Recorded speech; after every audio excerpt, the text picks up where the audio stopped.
মাইনুল, অভিযোগ দাখিল কখন হতে পারে এই বিষয়ে সবশেষ কি তথ্য আছে আপনার কাছে জানাবেন?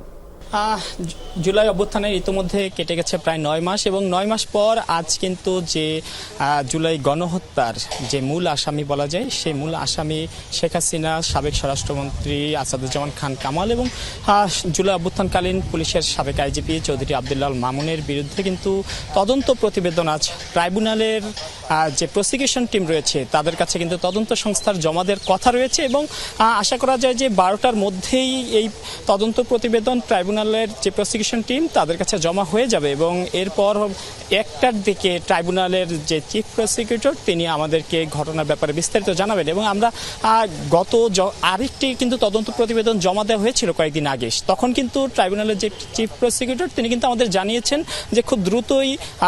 যে মূল আসামি শেখ হাসিনা সহ অন্যান্যরা যারা আছেন তাদের বিরুদ্ধে তদন্ত প্রতিবেদন তারা হাতে পাবেন এবং সেই কথা অনুযায়ী কিন্তু আজ কিন্তু সেই প্রতিবেদন জমা হচ্ছে। এর পাশাপাশি তখন কিন্তু এটাও জানানো হয়েছিল যে খুব গুরুত্বপূর্ণ তথ্য কিন্তু তারা পেয়েছেন, শেখ হাসিনা সহ অন্যান্যদের বিরুদ্ধে প্রমাণও তারা পেয়েছেন, বিভিন্ন অডিও পেয়েছেন, ভিডিও ক্লিপ পেয়েছেন,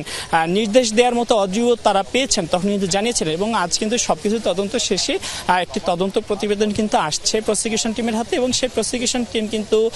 এই তদন্ত প্রতিবেদন যাচাই বাছাই করে তারপর কিন্তু ফর্মাল চার্জ কিন্তু ট্রাইব্যুনালে দাখিল করবেন। এবং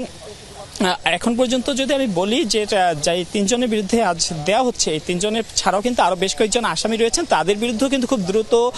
তদন্ত প্রতিবেদন জমা দেওয়া হবে বলেও কিন্তু আমাদেরকে ট্রাইব্যুনাল থেকে জানানো হয়েছে। এর পাশাপাশি আজ কিন্তু ট্রাইব্যুনালে কিন্তু আরো 3 থেকে 4 জনকে আনা হবে,